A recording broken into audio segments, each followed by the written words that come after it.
जब हृदय उस स्थिति का होगा ना, तो ऐसे जैसे कोई शहद में मिलाकर के औषधि खाए, कितना रस में, ऐसे ही भगवान अमृत मिलाकर वाणी बोल रहे हैं। अगर समझ जाओ तो निर्द्वंद हो जाओ, आनंदमय हो जाओ। एशाम त्वंतगतम पापम जनानाम पुण्य कर्मणाम। जो द्वंद से मोहित होता है उसका सही भजन नहीं होता। हमें समझना होगा कि हम किस मार्ग के पथिक हैं। अगर हम अपने मार्ग को नहीं समझेंगे तो बाधा पड़ जाएगी। द्वंद मोह से मोहित हुआ उपासक ठीक से भजन नहीं करता। ये द्वंद है। आप से अगर आंतरिक हृदय से देखो, झांक कर, आपको भरोसा किसका है? झांक कर आंतरिक देखो, भगवान को साक्षी करके किसका भरोसा है? निवृत्ति मार्ग में एकमात्र केवल हरि गुरु का भरोसा होता है। हरि गुरु चरण सेवा अनुसर्व, एकमात्र आजीवन केवल प्रभु का भरोसा। अगर कोई व्यक्ति आकर के कोई सेवा करता है तो उसकी दृष्टि में होता है प्रभु आए, ये प्रभु भोजन दे गए, ये प्रभु व्यवस्था कर गए, या और थोड़ी नीची स्थिति है उपासक की तो देखता है प्रभु के द्वारा ये प्रेरित है, प्रभु ने इसे निमित्त, वो साक्षात प्रभु तो नहीं देख पा रहा पर वो देखता है प्रभु ने इसे निमित्त बनाया। बड़े बड़े राजे महाराजे, जैसे नागरीदास जी राजकुमार थे, एक शरीर में लंगोटी, कई कई दिन भिक्षा भी न जाना, तो लाडली प्रेरणा करी। बाबा मेरी मैया कहती कई दिन से तू मधुकरी को नहीं आया। लाली इच्छा ही नहीं होती। नहीं, तुझे पता नहीं, श्री जी को बड़ा दुख होता है जब कोई ब्रजमंडल में भूखा सोता है। स्वयं श्री जी कह रहे, ब्रजमंडल में कोई भूखा सोता है तो लाडली जी को बड़ा दुख होता है। देखो तुम प्रसन्नता के लिए ही तो साधना कर रहे हो, लाडली जी के लिए। बाबा जाया कर, 2 टुकड़े मांग कर अपने उदर में डाल, लाडली जी को दुख नहीं होगा। ऐसी करुणा समुद्र लाडली जी स्वयं उनको ऐसा उपदेश करती। चाहते तो राज दरबार खड़ा कर देते वृंदावन में, सारे सुख भोगते। महारानी जी का महल वो जैसे रखे उनकी बात। हमारा कोई अस्तित्व नहीं, हमारा कोई सहयोगी नहीं, श्री जी के सिवा हमारा कोई सहयोगी नहीं। ये हमारे हृदय में, हमारे जीवन में, हमारे आचरण में होना चाहिए। कभी पूरा जीवन व्यतीत कर दो, किसी एक का भी फोन नंबर नहीं होना चाहिए कि इसका फोन नंबर करेंगे तो हमारा काम बन जाएगा। समझ लो आप पतित हो गए अगर ऐसा है जीवन में। हम जिसके भरोसे उसको फोन नहीं करना होता, वो पहले से व्यवस्था रखता है। कोई भारी से भारी संकट अगर आ रहा है तो पहले से बचाव पक्ष वो जान रहे, हमें फोन नहीं करना है कि हाँ अमुक आओ और हमारी व्यवस्था करो, हमें बचाओ। तो धिक्कार है ऐसी निवृत्ति परक बुद्धि को। निवृत्ति परक चली थी और ऐसा निश्चय कर रही, कहां है भरोसा, कहां है? ये द्वंद नहीं, ना किसी से राग, ना किसी से द्वेष। जो भजन बिल्कुल नहीं करते उनकी अपेक्षा तो ठीक ही है, जो द्वंद्वों से युक्त है पर भजन करने वालों की एक विलक्षणता होती है। उनके अंदर एक ही आग होती है, मुझे प्रिया प्रीतम से मिलना है, भगवत प्राप्ति। इसी आग में वो भूख प्यास काम क्रोधात सब अग्नियों को सह जाता है। ये इतनी भारी आग होती है, कोई भी वेग उसको परास्त नहीं कर सकता, कोई भी वेग परास्त नहीं कर सकता। ऐसा कभी चित्त में नहीं आया। गुरु कृपा से, आराध्य देव की कृपा से कई कई दिन भोजन नहीं मिला, कष्ट पे कष्ट है, पर कभी ऐसा नहीं आया कि चलो 2-4 दिन घर घूम आते हैं।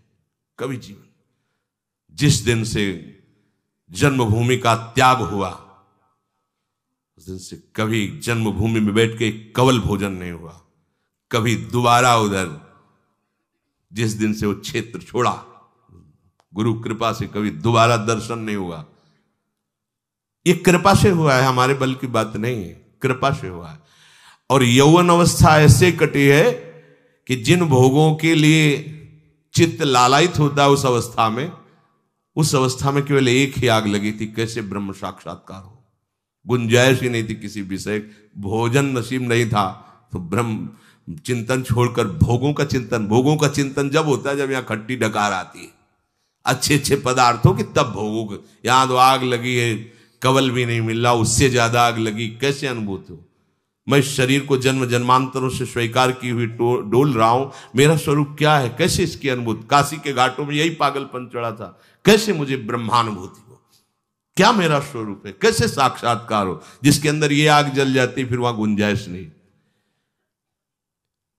यहां भजन करने वालों की विलक्षणता के लिए प्रभु वर्णन कर रहे हैं,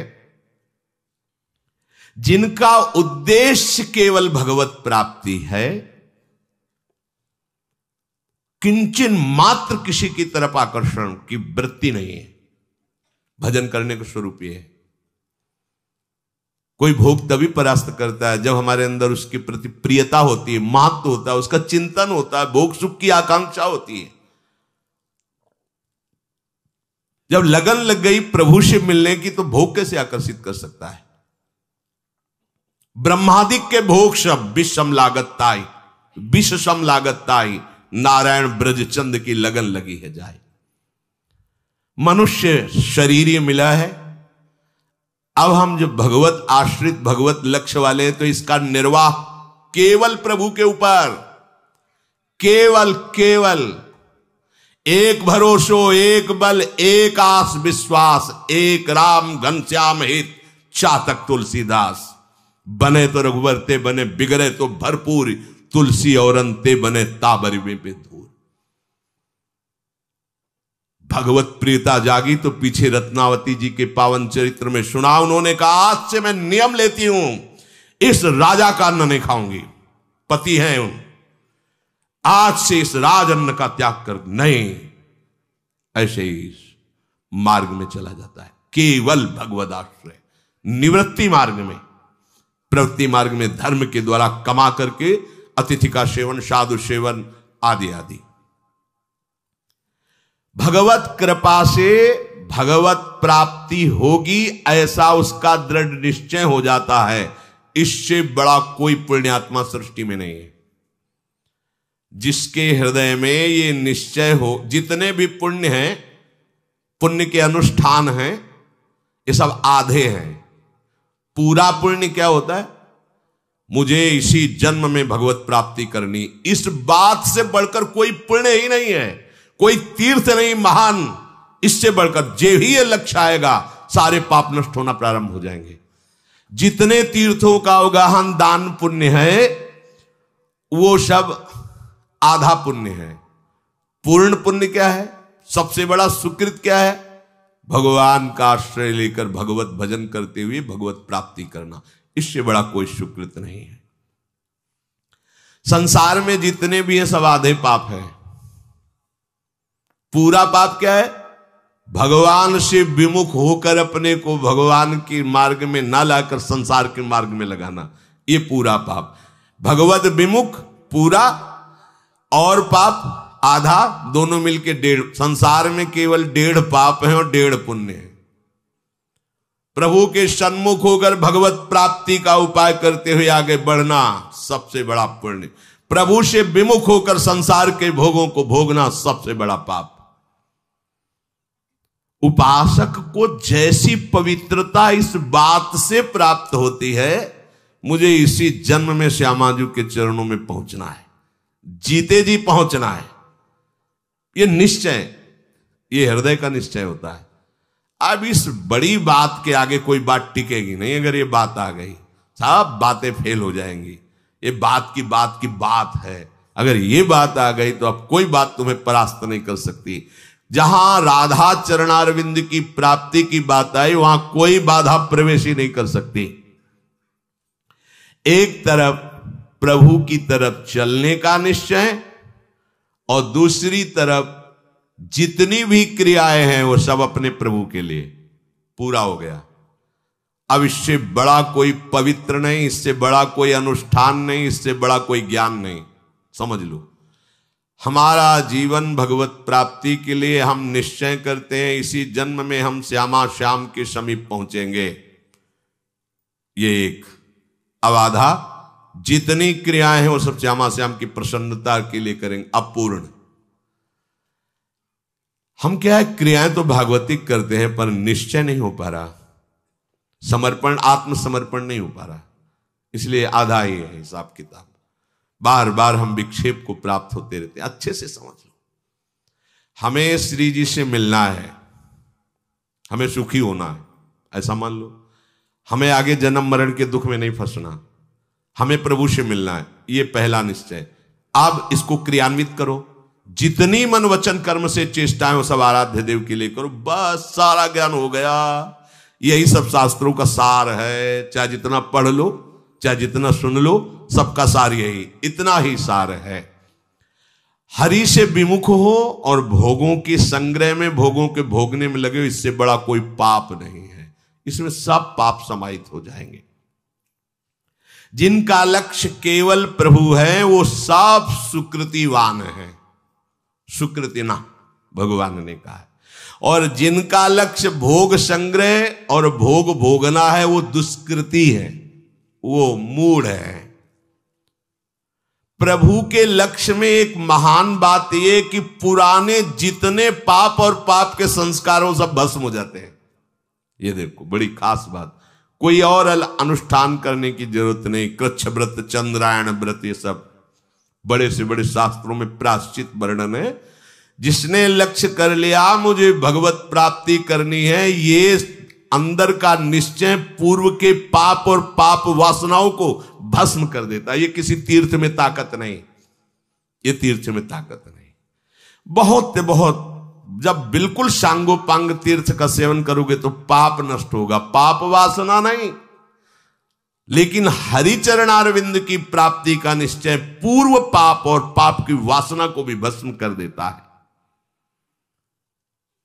उसके हृदय में स्वयं भगवान विराजमान होकर आगे पाप नहीं होने देते। यदि चूक हो जाती है तो उसको कोई अन्य आश्रय, अन्य प्रायश्चित करने की जरूरत नहीं, भगवान हृदय में बैठकर सब पवित्र कर देते हैं।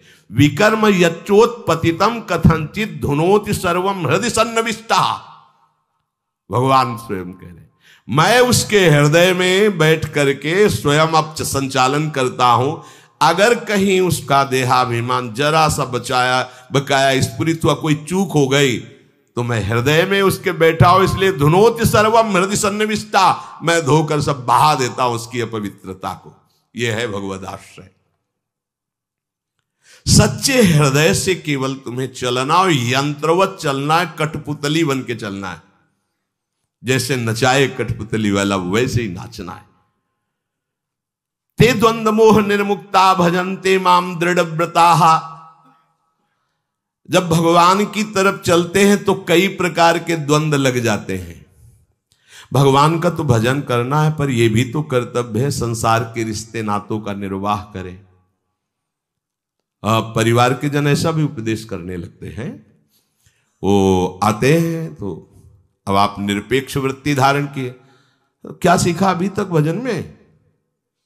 मतलब पढ़े लिखे, शास्त्र पढ़ते हैं, क्या सीखा? सर्वत्र भगवान है तो तुमको हम में भगवान नहीं दिखाई देते? हम तुम्हारे भैया हैं, हमारे से बात क्यों नहीं करते? हमारे से क्या, तुमने क्या भजन किया यार? हमें तो समझ में तो सब नाटक ही चल रहा है तुम्हारा।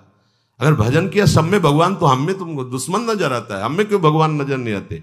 हमें क्यों नहीं पास बैठने देते? क्यों नहीं बात करते? एक बार पूज्य स्वामी श्री अनंग बोधाश्रम स्वामी जी महाराज, ये सब महिमायुक्त महापुरुष हैं, प्राय दिगंबर ही रहते थे। इनके पिताजी आए इनसे मिलने के लिए, भाग पड़े, आसन में बैठे थे, उठे भाग पड़े, नहीं मिले। बाद में आए तो संतों ने कहा महाराज आपकी स्थिति तो ऐसी, आपको क्या? उनका नहीं,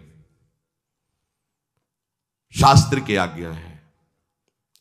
पूर्व शरीर परिचित जनों से, जो संसारिक राग से हैं, जो मुझे बेटा समझते हैं, जो मुझे संसारिक संबंध से संबोधन करते हैं, हमारा उनसे कोई संबंध नहीं। अगर ये विरक्त होकर भगवत मार्ग के पथिक होते तो खड़ा होकर इनका आदर करता, लेकिन वो उसी भाव से, ये अपने भाव में रहें तो इनका भी कल्याण हो जाएगा, क्योंकि हम अपने भाव में हैं और इनको मानना है कि मेरा पुत्र है, इसलिए इनका कल्याण हो जाएगा। लेकिन यदि हम इस भाव को स्वीकार किया कि हम इनके पुत्र हैं, अब नहीं, इसकी सिद्धि इसी में होती है, इस मार्ग की। अभी प्रकट होकर जा रहे हैं, पीछे भगवान व्यासदेव जी जैसे पिता बुला रहे श्री सुखदेव जी को, एक बार भी मुड़कर पीछे नहीं देखा, एक बार भी मुड़ करके नहीं देखा। यम प्रव्रजेत मनुपेत मपेत कृत्यम द्वैपायनो विरह कातर आजुहाओ पुत्रेति तन्मय तया तरवो भिने दुस्तम सर्वभूत हृदय मुनिमान तोष्मे। हा पुत्र, एक बार भी मुड़कर नहीं देखे। कौन है पिता? भगवान के अवतार श्री व्यासदेव जी। ऐसा निवृत्ति मार्ग एक अलग मार्ग है, इसमें केवल नाते नेह राम के मनियत सुहृद सुसेव्य जहालो, केवल भगवत संबंध से बस। आप वैष्णव हैं, भगवत चिन्हों से युक्त हैं, आप बैठिए चर्चा कीजिए श्री जी की, बस। अन्य संबंध से हमारा नहीं। प्रभु में लगे या अपने कर्तव्यों का पालन करें, द्वंद्व होते हैं उपासक के अंदर। यहां द्वंद्व मोह निर्मुक्ता तब भजन्ते माम दृढ़व्रता, भगवान कह रहे हैं। जब हमने लक्ष्य बना लिया भगवत प्राप्ति, तो अब हमारा परम कर्तव्य है, साधारण धर्म का पालन किया जाता है परम धर्म की प्राप्ति के लिए। परम धर्म में स्थित होने पर साधारण धर्मों का त्याग कर दिया जाता है। गोकर्ण जी से उनके पिताजी ने पूछा कि धुंधकारी के आतंक से मैं बहुत पीड़ित हो चुका हूं, अब मैं क्या करूं? तो उनका निवृत्ति परायण वृत्ति धारण करके वनवास करते हुए भगवत प्राप्ति करो। कैसे करूं? जीवन तो गृहस्थी में बीता है। तो उन्होंने उपदेश किया, धर्मम भजस्व सततम त्यज लोक धर्मान सेवन सदा साधु पुरुषन जहि काम तृष्णाम अन्यस्य दोष गुण चिंतन मास मुक्त्वा सेवा कथा रसम हो नितराम पिबत्वम। निश्चित तुम्हें भगवत प्राप्ति हो जाएगी अगर ऐसे चलोगे। कैसे? बोले धर्मम भजस्व, धर्म का भजन करो। बोले वो तो कर रहे थे, ब्राह्मण वंश में प्रकट हुए थे, पूरा आज तक गृहस्थ धर्म का अक्षरशः शास्त्रज्ञा से पालन किया है। बोले नहीं, त्यज लोक धर्मान, अभी तक लोक धर्म का पालन करते रहे, अब नहीं, त्यज लोक धर्मान, धर्मम भजस्व सततम त्यज लोक धर्मान। बोले लोक धर्मों का त्याग करके जिस धर्म के भजन की बात कर रहे हो उसका तो हमें पूर्ण परिचय ही नहीं। तो सेवन सदा साधु पुरुषन, संत महात्माओं का आश्रय लो और उनके पास बैठ करके उनकी चरण सेवा के प्रताप से जानो कि भागवत धर्म किसे कहते हैं, परम धर्म किसे सावय पुंसाम परो धर्मो यतो भक्ति अधोक्षजे। भगवान अधोक्षज चरणों में जो अविरल भक्ति है वही परम धर्म है, और इसकी प्राप्ति संतों के आश्रय से होती है।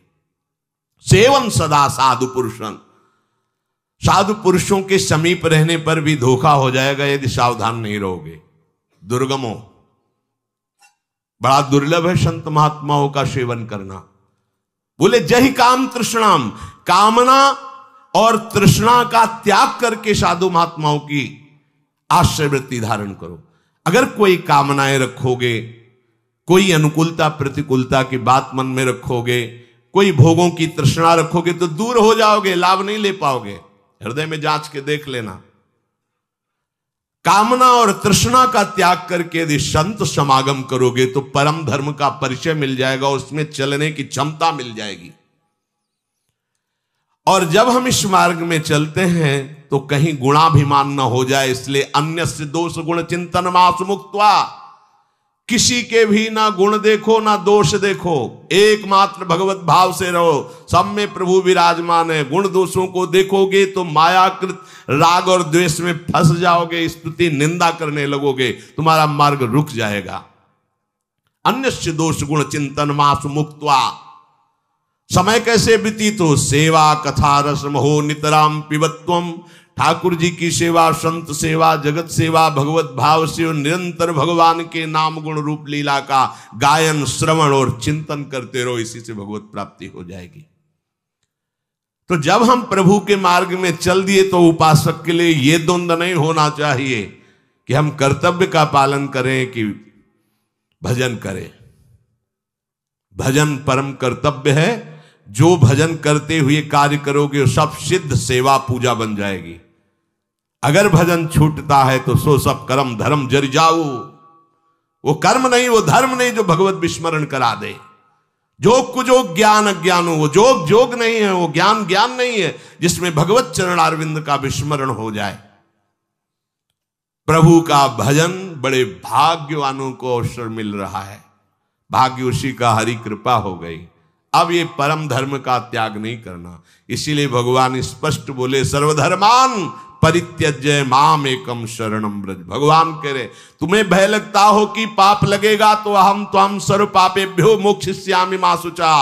मैं तुम्हें समस्त पापों से मुक्त करूंगा। ये सब कानून के विधान को बनाने वाले भगवान बोल रहे हैं। सब सिद्धांतों के रचयिता, जिनकी श्वासों से समस्त वेदों का प्रादुर्भाव हुआ, जिनकी चरण रज का आश्रय लेकर बड़े बड़े ब्रह्म ऋषि महात्मा जन भगवत साक्षात्कार के स्वयं भगवान कह रहे हैं, हम त्वाम सर्व पापेभ्यो मोक्षयिष्यामि मा शुचः। दूसरा द्वंद्व उपस्थित होता है, मैं किसकी उपासना करूं? वैष्णव बनूं, शैव बनूं, शाक्त बनूं, गाणपत्य बनूं, शौर बनूं, क्या करूं? किस संप्रदाय में चलूं? किन भगवान की आराधना करूं? इसकी भी तुम्हें चिंता नहीं करनी। कदम बढ़ाओ, जिस रूप से चाहेंगे आगे आके मिल जाएंगे, हाथ पकड़कर आपको पहुंचा देंगे। अपने जानते भी नहीं थे कि कैसा है वृंदावन, जानते भी नहीं थे श्यामा श्याम की कोई बात, जानते भी नहीं थे कि कोई भी सहचरी भाव है, नहीं सुना ही नहीं था जीवन में।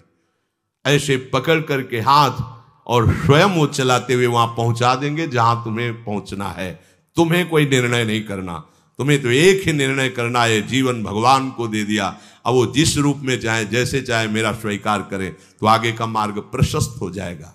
तीसरा, ये द्वैत मार्ग ठीक है कि अद्वैत मार्ग ठीक है कि विशिष्टाद्वैत, शुद्धाद्वैत, अचिंत्या भेदा भेद, कई तरह के तर्क परमार्थ में भी आगे आते हैं। उपासक को अपने को एक सिद्धांत स्वीकार करना है, मैं प्रभु का हूं, प्रभु मेरे हैं, इसके सिवा कुछ नहीं, निरंतर भजन करना है बस। तुम द्वैत हो तो मिल जाओ, अद्वैत हो तो मिल जाओ, अचिंत्या भेद जो भी हो आ जाओ, वो आ जाएंगे। पूरा ज्ञान हो जाएगा आपका, द्वैत क्या, अद्वैत क्या है, अभेद क्या है, भेद क्या, सब अनुभव में आ जाएगा। चौथा, प्रभु की प्राप्ति के लिए भक्ति मार्ग श्रेष्ठ है, ज्ञान मार्ग श्रेष्ठ है कि कर्म मार्ग श्रेष्ठ है कि ध्यान योग श्रेष्ठ है, हठ योग, लय योग, मंत्र, कितने मार्ग हैं। कोई भी द्वंद्व नहीं रहना चाहिए, सब कुछ प्राप्त हो जाएगा। योग मार्ग में कुंडलिनी जागृत सबसे बड़ी उपलब्धि मानी जाती है, फिर उसी के द्वारा सुषुम्ना मार्ग खुलता है और ब्रह्म साक्षात्कार समाधि तक पहुंचता है। नाम जप करते रहो, पता भी नहीं चलेगा कब कुंडलिनी जागृत हो गई। कानपुर में गंगा के किनारे थे तो किसी विशिष्ट पदाधिकारी के साथ एक संत आए थे, वो बहुत प्रचार प्रसार था कि कुंडलिनी जागृत हो गई है ऐसा। तो जो हमारे समीप आए तो प्रणाम भगवत भाव से हुआ, फिर वो ऐसे शुरू हो गए। देखा सहज पूर्व से ऐसा रहा है कि ब्रह्मबोध संपन्न महापुरुषों का आश्रय रहा, इसलिए कभी कहीं आकर्षण नहीं हुआ, कहीं कोई संशय नहीं हुआ। अब वो थोड़ी देर बाद रुके और कहने लगे कि महाराज हमें कुंडलिनी जागृत हो गई। हमने तो प्रश्न ही नहीं किया, वो हमें तो प्रश्न नहीं बोले। ये जो चेष्टा देख करके आपको कुछ आश्चर्य होगा, कोई सर्वाश्चर्य प्रभु को देख रहे हैं तो आपकी इस आश्चर्य से क्या होगा। फिर हम कहा जब आपने बोला ही तो आपको बता दें, ये बंद करो सब। ये बेचारे प्राकृतिक पद के अभिमान वाले या प्राकृतिक भोगों में भोगने वाले, आप इनको बहला फुसला करके अपना जीवन नष्ट कर रहे हो, कुछ नहीं है। कुंडलिनी जागृत का मतलब खोपड़ी हिलाना नहीं है, ये करना नहीं। कुंडलिनी कोई वैसा नहीं कोई भूत का आवेश आता है, नहीं, उसमें दशा होती है। अगर योग मार्ग से कुंडलिनी जागृत हो रही तो पहले अखंड ब्रह्मचारी, प्राणवायु का संशोधन और पद्मासन सिद्ध, पृथ्वी से कम 1 बीता ऊंचे आसन सिद्ध उसे माना जाता है। पृथ्वी में उसका नीचे का हिस्सा टिकेगा नहीं, 1 बीता ऊंचा है। अब कुंडलिनी जागृत कुछ नहीं, आराम से लेटे लेटे कुंडलिनी जागृत हो जाए। राधा राधा राधा राधा। जितनी दिव्य शक्तियां योग में हैं वो सब बिना किसी श्रम के भगवान नाम जप करने वाले के हृदय में जागृत हो जाती है। अपने स्वरूप का बोध जो बहुत कठिन है, क्योंकि देह राग छोड़ना कठिन है, सहज में हो जाता है। प्रभु को सम्यक रूप से जाना ही केवल भक्ति भाव से जाला जाता है। जब हम उनका आश्रय लेकर नाम जप करेंगे, सब अपना परिचय दे देंगे। हमें किसी भी द्वंद्व में नहीं फंसना। हमें बस एक निश्चय रखना है कि हम एक भी श्वास खाली नहीं जाने देंगे, भजन का अंतराय नहीं होने देंगे। प्रभु के सिवा हमारा कोई नहीं है। प्रभु हमारे जीवन धन है, सब कुछ प्राप्त हो जाएगा। मान लीजिए सम्यक ज्ञान जागृत हो जाता है। सम्यक ज्ञान, जिधर वृत्ति जाएगी उधर पूरा का पूरा पर्दाफाश हो जाएगा, क्योंकि आपके अंदर अध्यात्म पावर जागृत हो चुका है। भगवत प्राप्ति का लक्ष्य निरंतर भजन, वो बड़ी दिव्यता है। इस बात में बड़ी दिव्यता है। पांचवा, जब हम भजन मार्ग में चलते हैं तो लोग हमारी बुराई करते हैं, उपहास करते हैं, निंदा करते हैं, तिरस्कार। तो भजन इसीलिए शुरू किया था कि सबको आपको प्रणाम करें, भजनानंदी कहें, आपको बहुत बड़ा माने, इसलिए आप भजन शुरू किए थे क्या? ये द्वंद्व नहीं होना चाहिए। भजन मार्ग में हम चल रहे हैं, हमारा कोई उपहास करेगा, पक्का करेगा, करेगा ही, क्योंकि यही प्रोसेस है। बिना इसके आप परिपक्व नहीं हो सकते। आवे में मटकी को रखा ही जाएगा, तभी वो कोई द्रवित पदार्थ रखने की क्षमता रख पाएगी। ऐसे ही आपका हृदय तभी भगवत रस का अधिकारी बनेगा जब सीधे गाली सुनकर मुस्कुरा के चल दोगे, अपमान निंदा सुन करके मुस्कुरा के चल। बड़ी कृपा है, प्रभु की बड़ी कृपा है, आपको ऐसा अनुभव होगा। अनुकूलता, प्रतिकूलता, हर्ष, शोक, ठीक बेठीक, सुख दुख, राग द्वेष, ये सभी द्वंद्व सबको मोहित करते हैं, पर उपासक इनसे मोहित नहीं होता। देखो, आप उपासक हो कि सब जन हो। उपासक ठीक है कि बेठीक है, सुख है कि दुख है, राग है कि द्वेष है, अनुकूलता है कि प्रतिकूलता है, हर्ष है कि सो, ये सब अंतःकरण के धर्म है। पूरा काट दिया, सब अंतःकरण। भले हृदय जल रहा, मेरा नहीं। हाँ, किया होगा पाप तो उसी को पवित्र करने के लिए प्रभु हृदय को जला रहे हैं। राधा राधा राधा, ये बहादुरों का मार्ग, फिसड्डियों का मार्ग नहीं। हृदय में जलन हुई आए दैया क्या करें, ये ऐसा मार्ग नहीं। बलवान बनो, चाहे स्त्री हो, चाहे पुरुष हो, चाहे बालक हो, चाहे जवान हो, भगवत मार्ग के पति को बहुत पुराने हो और भगवान के अंश हो, वीर बहादुर बनकर इस मार्ग में चलो। प्राणों का पोषण करना, शरीर का पोषण करना मेरा धर्म नहीं, मेरे आराध्य देव के ऊपर समर्पित है। मेरा केवल एक धर्म है कि जब तक श्वास है अन्य को स्वीकार नहीं करूंगा, आपके ही पीछे गले पड़ जाऊंगा, आपका ही सुमिरन करूंगा, आपके लिए ही जीऊंगा, आपके लिए ही मरूंगा। जब तक हृदय में अन्य कोई बात है, अन्य कोई भरोसा है, अन्य कोई चाह है, ये पर्दा लगाए टहलते रहते हैं आसपास। और जहां आप इनके गले पड़ जाएंगे, फिर ये इतने कठोर नहीं है, पर्दाफाश कर देते हैं। अब जित देखूं तित श्याममयी, वही सच्चिदानंद में प्रभु कैसे दुलार करते हैं उस उपासक को, उसकी छाती, जैसे मीरा जी कहती, जाने मेरी छाती। उपासक किसी भी द्वंद्व में कहीं भी अटके नहीं। एकमात्र अपने आराध्य देव, बस उनकी रुचि का पोषण करता रहे। उपासक और संसारी में इतना अंतर है, संसारी अपनी रुचि का पोषण करता है, प्रभु से भी अपनी रुचि का पोषण कराना चाहता है। ध्यान देना, उपासक अपनी रुचि का पोषण अपने आराध्य देव से, गुरुदेव से कराना चाहता है। कैसा उपासक है? ये संसारिकता है। शुद्ध उपासक वही जो उनकी रुचि, मन की रुचि जानी, नेह विधि अनुसरे। ये ज्ञान आपको प्राप्त हो जाएगा जब आप समर्पित उपासक बनोगे, तो आप रुचि जानने लगोगे अपने आराध्य देव की, अपने गुरुदेव की। रुचि क्या है इनकी? अपनी रुचि को जो ही समर्पित किया तो उनकी रुचि जानने के अधिकारी हो जाओगे। जब तक आप अपनी रुचि का पोषण करेंगे तब तक आराध्य देव गुरुदेव की रुचि को नहीं जान पाएंगे। सखियों को आदेश थोड़ी दिया जाता है वहां निकुंज में, नहीं, मन की रुचि जान नेह विधि। प्रियालाल की इच्छा मानो सहचरी रूप है, जो वो तत्काल वैसे ही संयोग रचना सब प्रारंभ। वहां थोड़ी कि सुनो थोड़ा जल ले आओ, प्यास लगी, कहने की थोड़ी जरूरत है। प्यास उठने के पहले ही अनुकूल जल की उपस्थिति। सेवा की आवश्यकता वहां प्रकट नहीं हो पाई और सेवा की सोच पहले पहुंच गई। मन मन की रुचि जान नेह विधि अनुसरे। मनुष्य का एक स्वभाव होता है कि उसको परमार्थिक बातें सुनने में अच्छी लगती हैं और अपनी बुद्धि में रख के सुनाने में अच्छा लगता है। ये प्रायः है।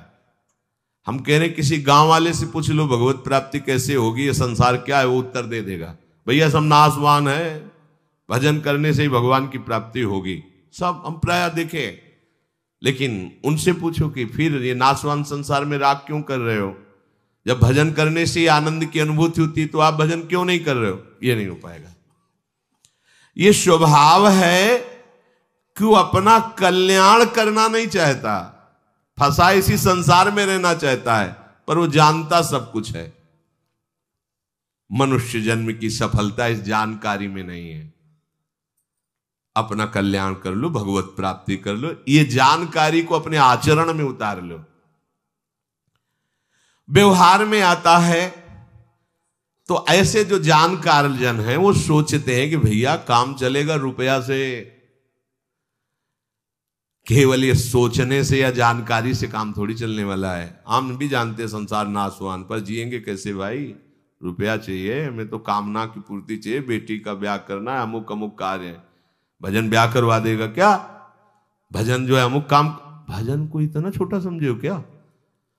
अरे जिसने इस संपूर्ण प्रपंच को रखा है, भजन करने वालों के आगे वो ग्रीवा झुका देते हैं। तुम संतात उरिन में नाही। गोपीजनों से क्या प्रभु श्री कृष्ण कह रहे हैं? बहुत जन्म लेकर अनंत काल तक यदि हम तुम्हें सुख पहुंचाए तो भी हम तुम्हारे ऋणी रहेंगे, तुम्हारे प्रेम के ऋणी रहेंगे। यह है भजन। क्या दुर्लभ है, अभी तुम जाना ही नहीं क्या दुर्लभ है भजन करने वालों के लिए, आपको पता नहीं। सब कुछ व्यवस्थित ढंग से हो जाएगा। बालिका के पैदा होने के पहले ब्याह निश्चय उसके हो चुका है। पैदा हो रही है, निश्चय कि इसको ये दूल्हा मिलेगा। जो विधना ने लिख दिए, छठी राव के अंक, राई घटे न तिल बढ़े, रहुरे जीव निशंक। सुनो भरत भावी प्रबल बिलख कहो मुनिनाथ, हान लाभ जीवन मरण ये जस अपजस ये सब विधान में लिख चुका है। एक बात विधान में नहीं लिखी कि भगवान मिलेंगे। इस बात को तुम विधान रचो। अब तुम ऐसा निश्चय करो कि ये जन्म भगवत प्राप्त, वो विधान है।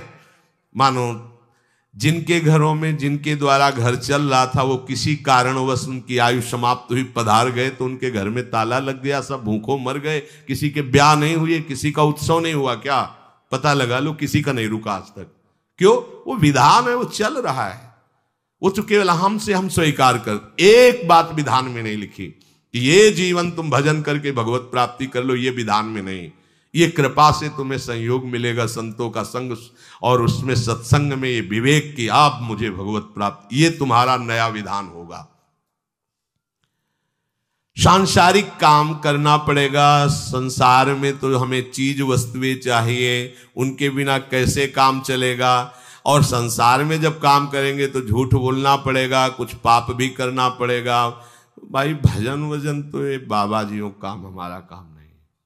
जानकारी सब है, पर वो लोग ऐसे विचार से भजन का तिरस्कार कर देते, भजन को हटा देते हैं। सांसारिक काम की जितनी आवश्यकता है, रुपए की जितनी आवश्यकता है, कामनाओं की पूर्ति की जितनी आवश्यकता है, वो भजन स्मरण की भगवत प्राप्ति की आवश्यकता नहीं है। लोगों को देख लीजिए आप, अगर भजन स्मरण की तुम्हारे अंदर आवश्यकता हो जाए तो सब आवश्यकताएं अपने आप पूर्ण हो जाएंगी और ये बड़ा काम हो जाएगा कि अनेक जन्मों से जो प्रभु से विमुख भटक रहे थे वो भगवत प्राप्ति हो जाएगी। एक महापुरुष कहते थे, जैसे दो लकड़ियों के घर्षण से अग्नि पैदा हो जाती है, ऐसे ही जिह्वा और नाम के घर्षण से दिव्य शक्ति पैदा हो जाती। जो चाहोगे वो कर लोगे। कोई भी नाम गुरु कृपा से यदि आपको प्राप्त है और आप उसका रटन करो तो आप में दिव्य शक्ति आ जाएगी। पर ये थोड़ा सा मन के विपरीत काम है, ये बात जल्दी समझ में नहीं आती। ऐसा लगता है नाम से क्या हो जाएगा, नाम से हो जाएगा। नाम जप करके आप ये जान सकते हैं कि ब्रह्मा सृष्टि कैसे रचते हैं। नाम जप करके ये जान सकते हैं कि भगवान सृष्टि का पालन कैसे करते हैं। नाम जप के ये जान सकते हैं महादेव जी सृष्टि का लय कैसे करते हैं। फिर और क्या बकाया रह जाएगा। और जान ही नहीं सकते, पा सकते हैं, जो चाहेंगे वो पा सकते हैं। बस लग जाए, एक बार लग जाए, एक बार मन को मार करके भजन में लग जाए, सब कुछ प्राप्त हो जाता है। इसीलिए भगवान कहते हैं भजन्ते माम दृढ़व्रताहा, जो द्वंद्वों से रहित हो गए वही मेरा भजन करते हैं दृढ़ व्रत लेकर के। चलो द्वंद्व रहे भी तो तुम किसी की बात मान लो द्वंद्व विमुक्ता नहीं हो पा रहे हो तो द्वंद्वों से मुक्त होने के लिए भी तो सामर्थ्य चाहिए। तो जहां हो वहीं से पुकारो राधा राधा, वहीं से नाम जप शुरू कर दो। केवल अब हमें भजन करना है और जो भी कार्य करना है वो भजन के साथ ही करना है। अब सारा हमारा भार प्रभु के ऊपर है, वो देख लेंगे। एक जीवन दे के तो देखो यार, अभी तुम्हारा दिल फेल हो जाए फिर तुम क्या करोगे? यमराज से कहोगे क्या कि अभी अभी अमुक अमुक कार्य यार छोड़ दो, हमको नहीं छोड़ेंगे, ले जाएंगे, फिर तुम्हारा काम कैसे चलेगा? विचार करो, अभी आपकी मृत्यु हो जाए तो आप क्या करेंगे? तो कुछ नहीं। तो अभी आप प्रभु को समर्पित होकर जीते जी देख तो लो यार प्रभु का क्या चमत्कार है, प्रभु के आश्रय का क्या महामहिम स्वरूप है। मृत्यु के बाद तो देख नहीं पाओगे ना। तो आज से मान लो कि अपने आप को मार दिया, अर्थात प्रभु को दे दिया। अब देखेंगे प्रभु क्या करते हैं और हमसे क्या करवाते हैं। खूब नाम जप करो और जो कार्य सामने आ जाए वो भगवत सेवा मान के करो और निश्चिंत हो जाओ, पूरा भार प्रभु अपने कांधे पे ले लेंगे। पूरी सृष्टि के लिए कोई फर्क नहीं पड़ता तुम्हारा भार कितना है। एक सरसों की दाने की तरह भगवान शेष जी के फण पर अनंत ब्रह्मांडों सहित ये भूमि विराजमान है। अरे उनके लिए क्या दुर्लभ है। एक छोटे से परिवार का सम्यक रूप से पालन पोषण उनके लिए कोई बड़ी बात है। विश्व का भरण पोषण विश्वम्भर भगवान कर रहे हैं। हमारा अब कोई और कर्तव्य नहीं, एक ही कर्तव्य है, भजन्ते माम दृढ़व्रताहा, दृढ़ व्रत लेकर। ये बहुत जो कृपा पात्र जन है ये बात मान पाएंगे, समझ पाएंगे। प्रभु निर्गुण है कि सगुण है, द्वैत है कि अद्वैत है, द्विभुज है कि चतुर्भुज है, ये सब बातें छोड़ देनी चाहिए। प्रभु जैसे भी जो भी हो हमें सब परिचय दे देंगे, वह हमें भजन करना है। प्रायः लोग भजन के मार्ग में भी इसी झंझट में फंसे रहते हैं, बड़ी लड़ाई झगड़ा करते रहते हैं। वो तो निराकार है, बोले वो साकार है, अब वो क्या है पता नहीं। दोनों के अंदर द्वेष वृत्ति जागृत हो गई, लड़ाई झगड़ा हो रहा है। तो प्रभु लड़ाई झगड़ा तो नहीं है, प्रभु द्वेष तो नहीं है, प्रभु एक दूसरे के प्रति हे भाव तो नहीं। तो मतलब दोनों भगवत भाव में नहीं, साकार है कि निराकार है, द्विभुज है कि चतुर्भुज है, उनके अनंत नाम है, वो सब कुछ है, वो कुछ भी नहीं है। सत असत से परे हैं, वो सत असत में भरे हैं। तुम क्या जानना चाहते हो, सब परिचय मिल जाएगा। अब हमें भजन करना है तो हमारे आगे कैसी भी परिस्थिति भेजी जाए, ध्यान दीजिए, कहीं भी रखा जाए, कैसे भी रखा जाए, अब हमारा प्रश्न नहीं होगा। ये कोई दृढ़व्रता ही है, कोई हमारा प्रश्न नहीं होगा। हमारा मतलब परिस्थिति से नहीं, हमारा मतलब प्रभु से है। बस फिर आप देख लेना कि आपके इस समर्पण का परिणाम क्या होता है। परमानंद की बाढ़ आ जाएगी, पर आपके सामने भेजी जाएगी। स्पष्ट करे कि आपके सामने परिस्थिति भेजी जाएगी। कैसी परिस्थिति है, कहां रखा जा रहा है, कैसी व्यवस्था में रखा जा रहा है, हमका इससे कोई मतलब, हमारा इससे कोई, हमें तो भजन करना है और जो सामने कर्तव्य आ जाएगा ईमानदारी से कर्तव्य करना है। आगे की बात प्रभु जाने। तो बोले फिर देख लेना आपको कैसा परमानंद का अनुभव होता है।